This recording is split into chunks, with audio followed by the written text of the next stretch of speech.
getting about 7:30, so why don't we go ahead and get a couple of things started. Well, first off, hi everybody. I'm Charles over at Teachers Discovery, and with me today is my co-host Mary, who is the Director of Social Studies at Teachers Discovery. And today we are going to go over the Social Studies hybrid units.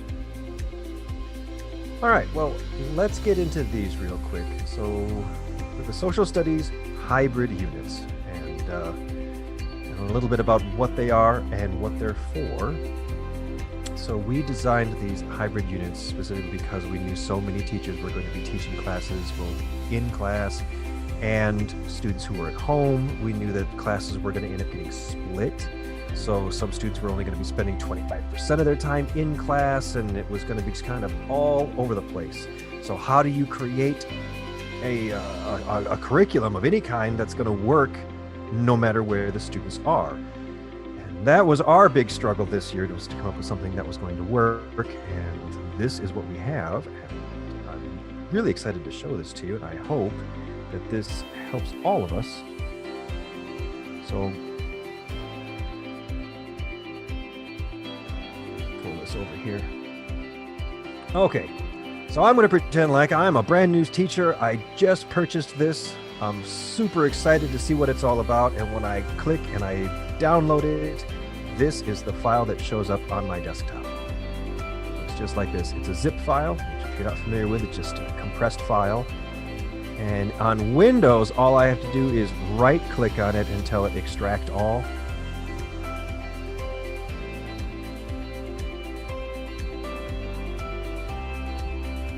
And it's going to put it all into a folder for me.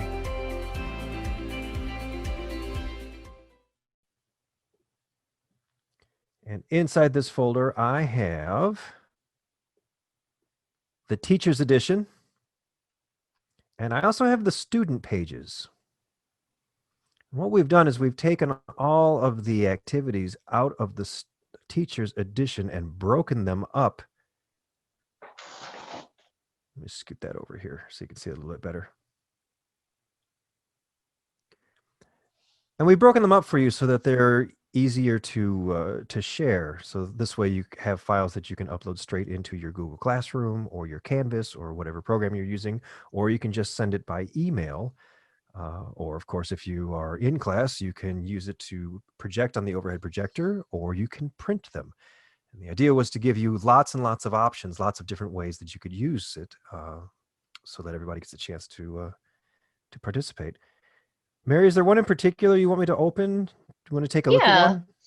Yeah, sure. Hi, everybody. Let's see, right off the top of my head, let's go with a letter of resolve. That's a nice short one, just to show what one looks like. It's only got a couple questions. So basically, can you blow that up a little more? Yeah. So basically, we made all of the fields editable. So you can see name, date, and hour right up at the top. Chuck can type his name in, Charlie, okay? And can save it or can go back to and edit it later. And scroll down just a little bit when you're done. Mm-hmm. We do a mix of activities. We're going to actually scroll through this entire Civil War unit so you guys can get a nice preview of everything that's in it. This is just one example of a quick handout. So it's got an excerpt from President Lincoln, and this one would just be like a short document analysis, a short quote analysis. And so you see there's the 3 questions below that the students would answer. This is something that they could send or fill out through Google Classroom or any platform. It's something that they could email right back to you if that's your preference, or it's something that you could easily print and put together as a packet, or for full in-class use, you could use any of these projected. And I've actually done it with the document camera too, and that works great. Close it out of here then. No, I do not need to save this. I think it'd be cool if we could jump into the complete unit and just run through it so they can see. Yeah, I'd be happy to. We did send out a sample chapter, a sample unit, so some of you may have already seen that. But it's always nice to just go through it And right from the if you beginning. don't have the free sample, by the way, email me. Let me know. I have that link, and I'd be happy to send that to you. Yeah, we I believe we sent out a free US hybrid unit, and then we also Hmm. sent out a free world history hybrid unit. And I'm excited to tell everybody on the call that everything is live with the exception of geography, which is going to go live in the next couple days. Very cool. Okay, All right. so Oops. Just pardon me. I'm just scooting things over. Okay. So all right. Oh, would you mind going back to the TOC? I'm sorry. Table of contents. Yeah. Hmm. Okay, so just to go over the structure really quick, every unit has this exact same structure. So I'll show you each individual one, but everyone starts with a setting historical context reading where we usually in about 5 pages, I think the longest one might be about 10 to 12 pages, give you all of the context that you would need to do every activity in this entire unit. And bolding key terms, major events. In this one, I think you'll see that battles are bolded, things like that. Warm-ups are simply that. They're do-nows or startups or warm-ups, icebreakers, and those are all tied to historical events, and they go in chronological order. So we'll show you those. Content and skills practice, that's like the one that you guys just saw that looked more like a handout. So these are things like mapping practice, primary source document analysis, creative writing, critical thinking questions, sometimes research activities. It's a mix in every single unit. We make sure there's always a blend though. Then there's a graphic organizer, which we'll show you in this one. It's Hippo. I love Hippo. Um, and then I don't know if anyone has used Hippo, but that's a good one to go to. And then we give you the graphic organizer because in every single unit, we give you primary sources from the period, or if it was a government unit, it would be primary sources for document analysis. So it'd be more focused on documents. And so we'll show you those too.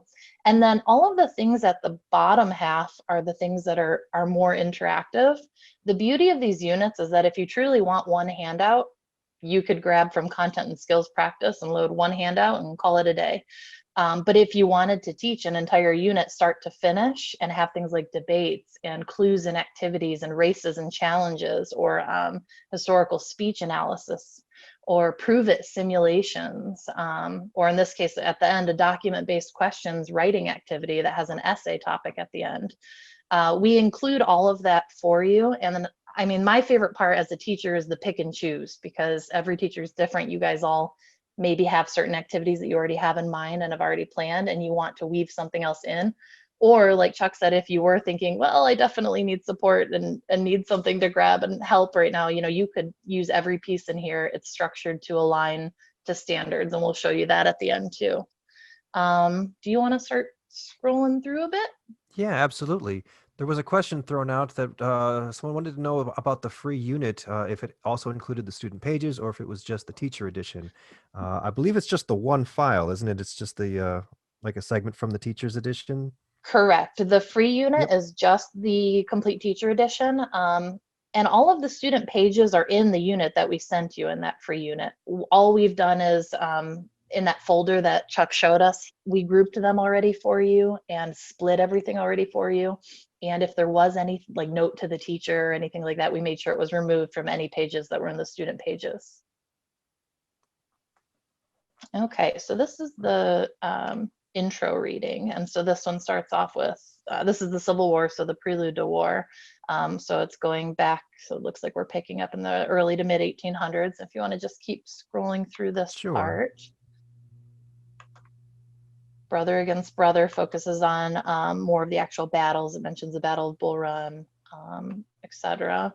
And then we conclude with the end and a little bit in the aftermath. There's a unit right after it that covers more of the aftermath.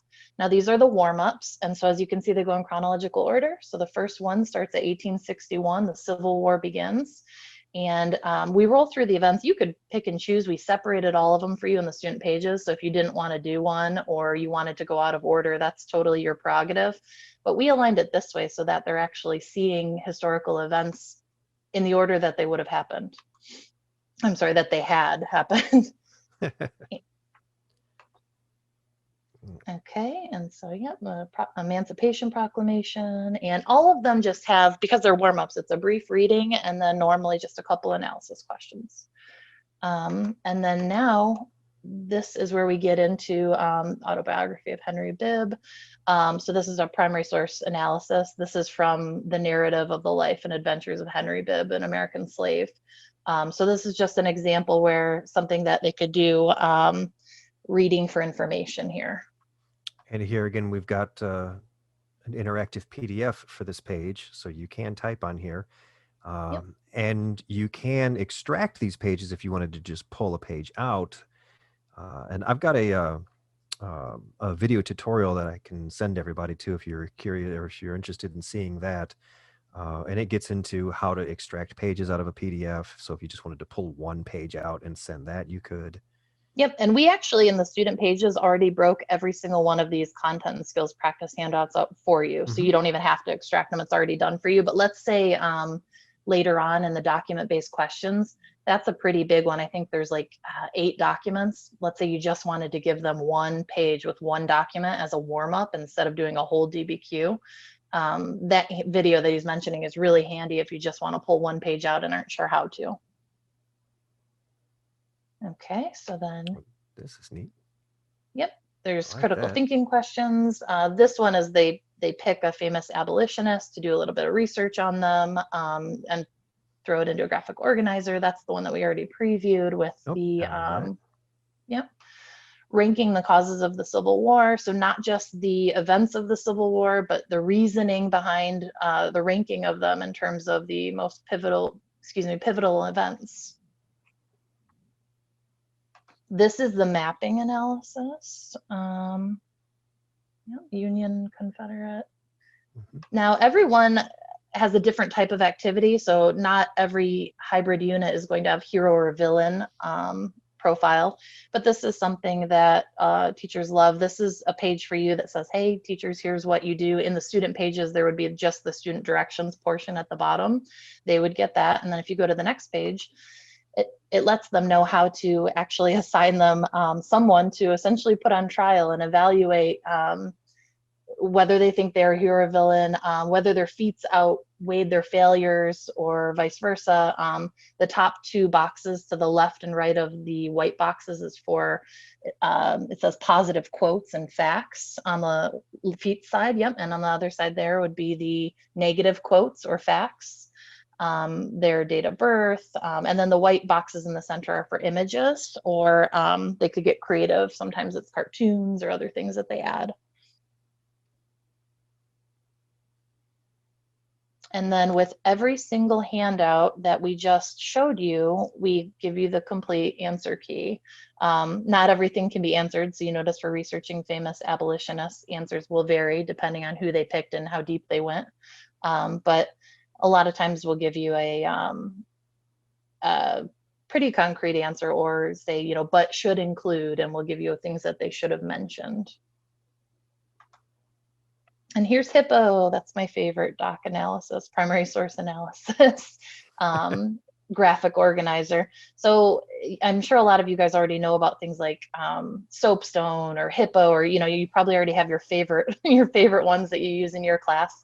So in every hybrid unit, we offer different graphic organizers. So you might see a HIPPO repeat in like a world history unit maybe, but you wouldn't see it repeat in the very next unit. We'd go to a different one. Maybe it's a parts next time, just so that they're able to practice different strategies.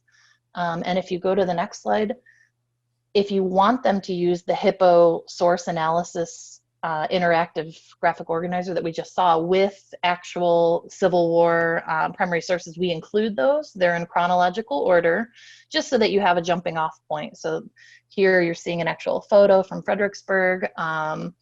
This is the next page, Chuck, is an extract from the Constitution of the Confederate States of America.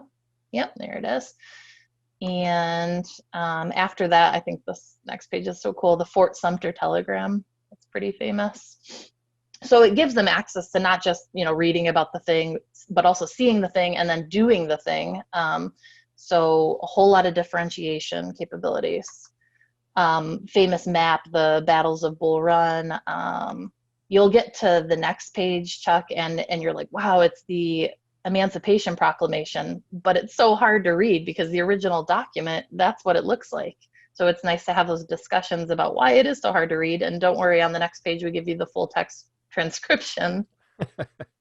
If it's a document that is 30 pages long, and obviously we can't give you the full text transcription, we always give you a partial text transcription of the part that would align to this unit the most. So here's more. That one's really cool. It's there's the letter transcription with the spelling exactly as it is in the letter, and political cartoons from the period. The invention of the battery gun, the Gatling gun.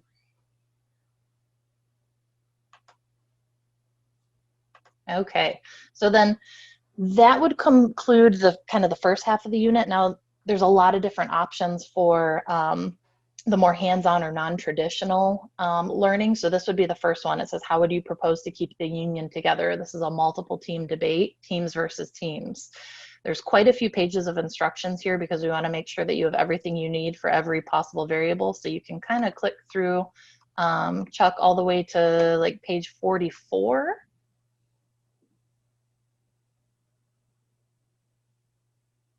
Okay, so there's suggested if you wanted to have a basic debate, how we could format it timing wise, or if this is a multiple group debate, the structure of that.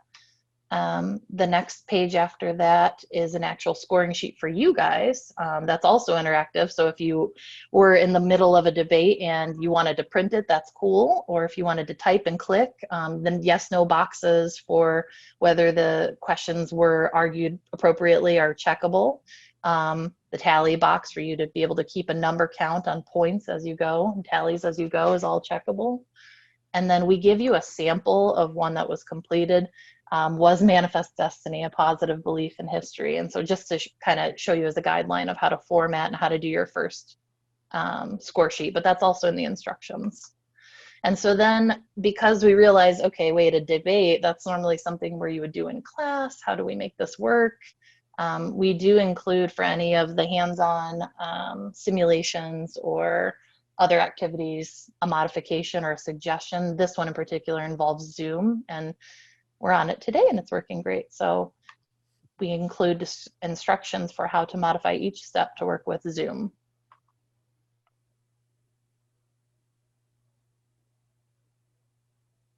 And then this is the actual topics for debate and possible questions to ask the students. You could decide whether you want to let them preview that or not so that they know what's coming at them, or if you just really want them to be ready for everything and anything. And then once the debate's done, in the steps, it talks about the debriefing process. And these are post-debate questions for the students to reflect on everything that they've done and said. Okay, and so you could skip through a few pages here if you want. This is another activity. These are show me challenges and clues. Show me challenges and clues are totally different than an easy debate. You can go pretty much, if we want to get to an actual example of one, to page 60. So we give you everything for any possible modification. There's two ways that you can do these, whether you want to do like grab and go or actually have like a full class period using these. But right here on this page, you see all of the people, the events and terms, and the timeline that we're using for this particular activity. And so after that, Chuck, go ahead and go to page 63. There's different challenges. Some of them are timed, where it's a race. Some of them are creative challenges. I love the creative challenges in this one. And you can see, you know, compose a song about the Lincoln Douglas debates to the tune of Twinkle, Twinkle, Little Star, share with the class. There are all types of learning included in this. So there are some that are more kinesthetic, some that are definitely for the music lovers in your class, the writers, etc. There's a lot of options. I think there's a whole nother page of them too, if you go forward one more. Yep. and they're all tied to the Civil War. So there's, I mean, I've done it where I actually just pull one of these and just do like a mini lesson and just a fun activity, create a bumper sticker slogan, and we give them 5 minutes to see who can come up with the most historically accurate yet awesome bumper sticker about the Civil War. And there's one more page of those. Okay. And then we give you clue activities. This is another part of this where you can choose whether you wanted to do challenges or clues. And then the page after that includes, again, discussion questions for once the activity is over, here's some reflection time. The third interactive activity on this one, now this is typically as these go towards the end, I think they get a little more structured and maybe a little more writing oriented. So this is a historical speech analysis. We give you a little background on what it is here and tips so that when you're having your students write their own speech, they can follow on the next page, Chuck. They can follow kind of the golden rules of speech writing. And we give a little bit of background. This one in particular is the Gettysburg Address. And so a little bit of background on the author. It varies based on unit, historical context, what the actual address looks like here. Like this is the earliest known draft of it. And then the speech itself. We include things in this part, things like historical connection, read and respond to the text, think aloud where they don't have to write anything. It's just really processing one passage or one line even, or one word even, and the meaning of that word. And then stop and jot where the kids, as they're reading this speech, think about the irony of paragraph 4. That's the one on this page. And now let's go to the next page. What was Lincoln's purpose for using inspirational diction, word choice in the 5th paragraph? A historical connection where you click the YouTube link to actually listen to the Gettysburg Address, and questions to answer following that. And then once they're through that, we give a lot of after reading activities for the speech analysis. Again, you could extract pages if you didn't want to do the complete activity, but reinforcing vocabulary on this page. Keyword search. So keywords that you heard in the speech or that you read in the speech and synonyms for those keywords. Literary techniques, so that they're not just reading the words, but actually breaking down allusion in this case. Analyzing tone, character analysis. Their response to the speech, actually taking the different parts and coming up with their own connections and thoughts of how that relates to them, what appealed to them, etc. Emphatic statements. And then this is breaking down the actual points, the goal of the speech and all of the points that reinforce that, so that they can identify what were the tools, I guess, the tactics that were used in this speech compared to others that they analyze. And then these pages we give to you and not to the student, so that if you wanted to have the student do some extra activities to go a little bit deeper onto the topic of the Gettysburg Address or Lincoln, or maybe you want to put in a technology component or presentation, we include some suggestions there for how to do that.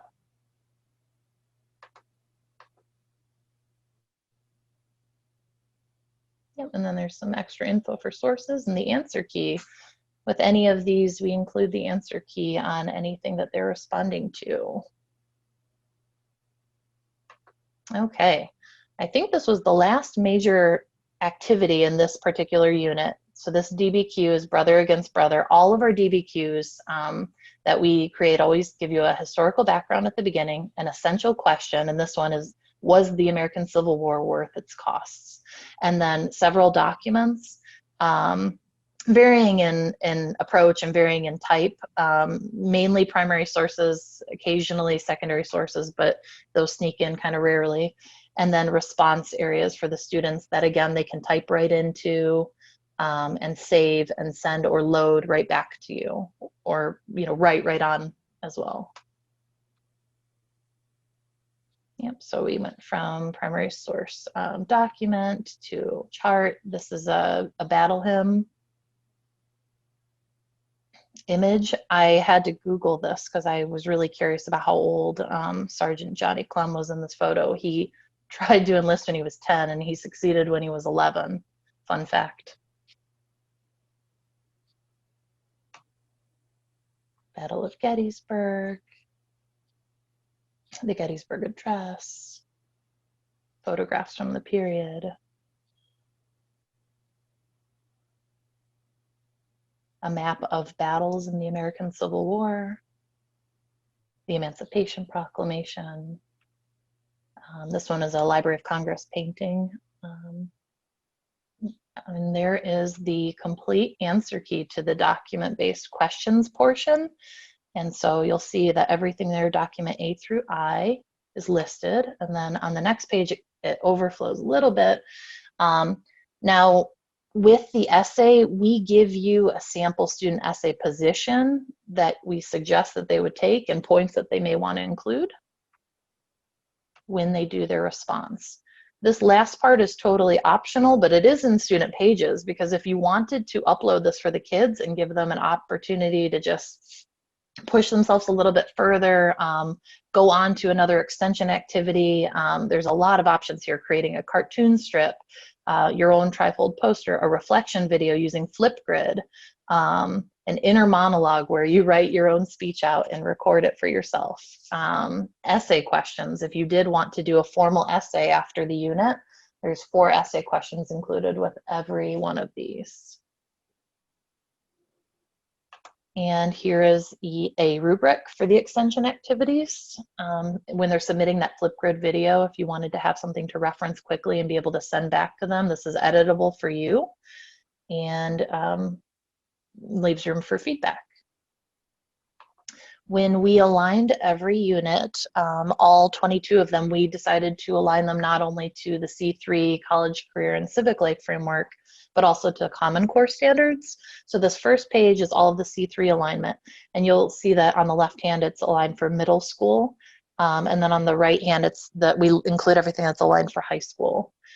They're different sometimes, especially when I got to like the economics units and I looked at the alignment charts for those. You know, economics aligned much more to the high school level, but there were middle school connections still. And then the next page is the Common Core alignment. Again, we do Common Core splits it 6th to 8th, 9th to 10th, and 11th to 12th, but we include the alignment and the skills that the students will master by doing this unit.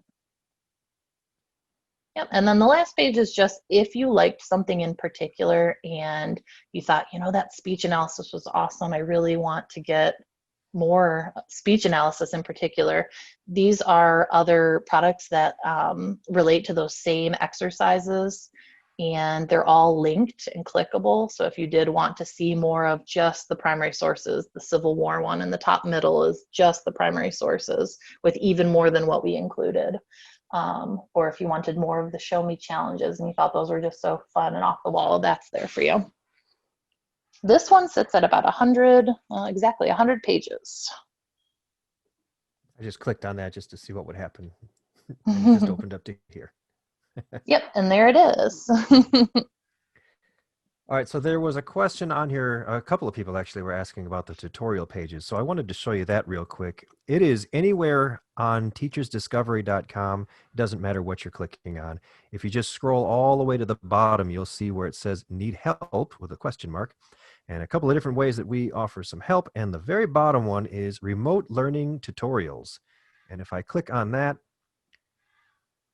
these are all the tutorials that we have at the moment. There's a lot of stuff on just remote teaching basics, a lot of stuff about PDFs, how your students can use a PDF, ones that aren't interactive, ways that you can take a PDF apart, ways that you can get your PDFs up onto Google Classroom, and then we've got tutorials on Google Classroom itself, and we have tutorials on Canvas. And there were a couple of webinars that were put together and some more things that are just on remote learning in general. So by all means, help yourself. And if there is a tutorial or something that I'm missing or something that you just wanted to know more about, just reach out to us and let us know. You can always reach out to help@teachersdiscovery.com, or you can email me, you can email Mary. Any one of us would be happy to help you out. All right, Definitely. yeah. All right, so let's get some questions in here. We had one question that says they're looking at the website at the geography hybrid unit. Okay. Uh, is there for intro of geography, will there be regional hybrid plans coming? I don't have anything aligned for the next like regional ones right now. No, I'm sorry. We went through development so quickly on these, and we aligned kind of the next steps that we want to take for all of U.S. history through today, and for all of world history through today. And that's as far as we've gotten at the moment. Right. Anybody else have any questions? You can put them in the chat, or you can just unmute yourself if you want. You're welcome to ask.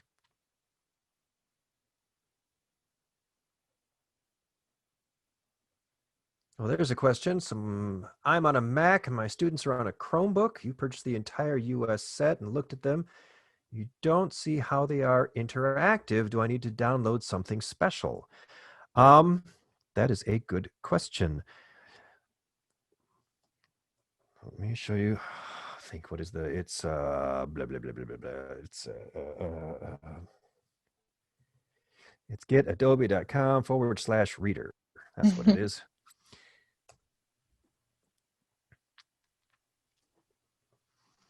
Acrobat Reader. It is a free program. It is available on, I think, everything, like everything, Yeah. everything.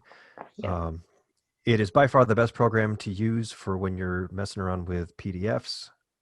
The one thing I would highly, highly recommend is before you go downloading Acrobat Reader, make sure you turn off all these optional things because it's just advertisement garbage and you don't need it. So I would just turn that stuff off and then download Acrobat Reader. It is free, it is great, and it should give you all of the options that you need, including the ability to save, because I know that was an issue somebody else was having. They could do everything, but it wouldn't let them save. Oh. But as soon as they grabbed the actual Acrobat Reader, then it worked fine.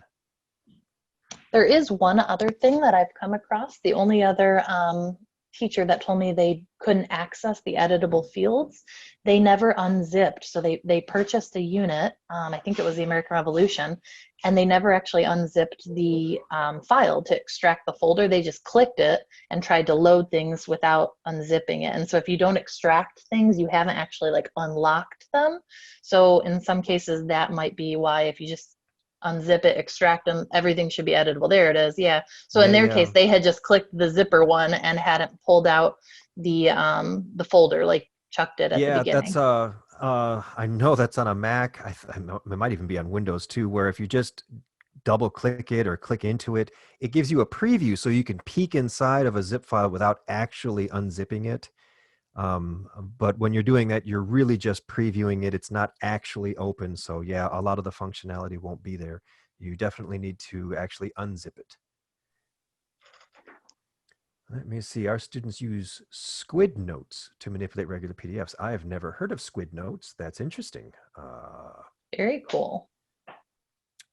Yeah, if Squid Notes is not working, then definitely try the official Adobe Acrobat Reader.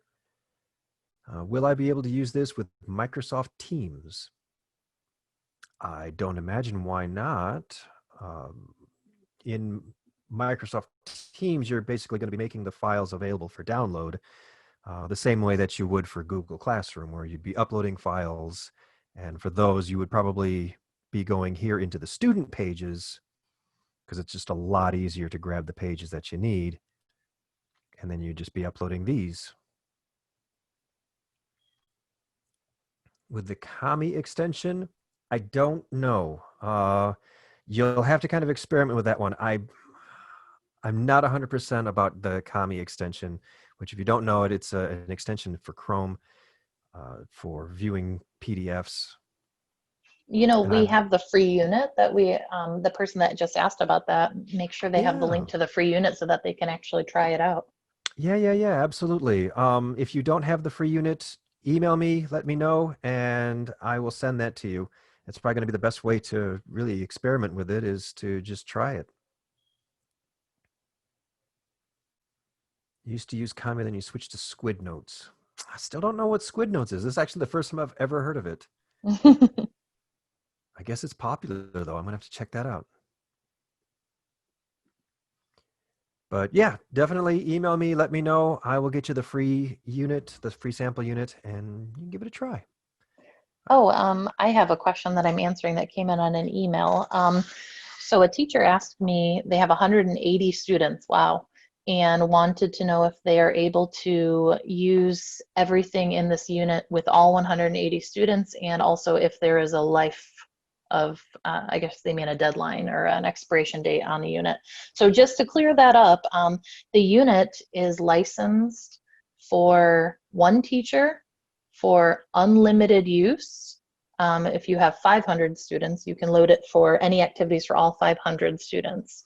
And if you teach for 40 years, well, we'll have updates, I'm sure, but it'll be there for you. But it's one user per product, per unit. Do we have any other questions at all? And again, you can always unmute yourself if you just wanted to talk, or you can put it in the chat, whichever.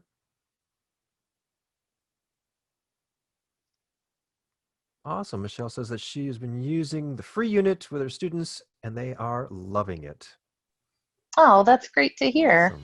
Yeah, we tried to give you one that would be a good reflection of all the different activities, but there's things even in the Civil War unit that I showed you guys today that we didn't get to see, other types of activities, just so that there's a lot of variance between the units. So things like persuasion stations, where the students have to prove to other students why their point is right. Activities like that, we tried to include a good mix. In the geography one that I just am wrapping up right now, it's got to create an island simulation that uses agriculture and planning and technology, and just gets them thinking on not just physical geography, but so much more. Well, I think that's it then. If nobody else has any questions, we'll go ahead and wrap up. So Mary, thanks so much for joining me. Yeah, no problem. Thanks everybody who tuned in. And Chuck, is there a way to easily share with them my email as well? They can reach out to me personally if they have any questions. Everybody's here to help. Yeah, let me do that real quick. I don't remember your email address. It's okay. Here, I will. M. Yep, OMENEE. There it is. Yep, at teachersdiscover.com. We're really excited about these. We've put a lot of hard work into them, and so we can't wait to hear your feedback. If you guys come across anything that you think is cool, or suggestions to make them better, or things you'd like to see, we love everything that we create is done with teachers. So we love teacher feedback. We wouldn't exist without it. Yes, definitely. And of course, if you have any issues at all, or any problems, or if you need to just go over something again to better understand it, reach out to us. You can email either one of us. You can email help@teachersdiscovery.com. You can call the 1-800-TEACHER number, and somebody is going to be there to help you. Well, that's it. Everybody have a great night, and I think it's a holiday weekend coming up, so enjoy the holiday weekend. Take care, everybody. Bye-bye now.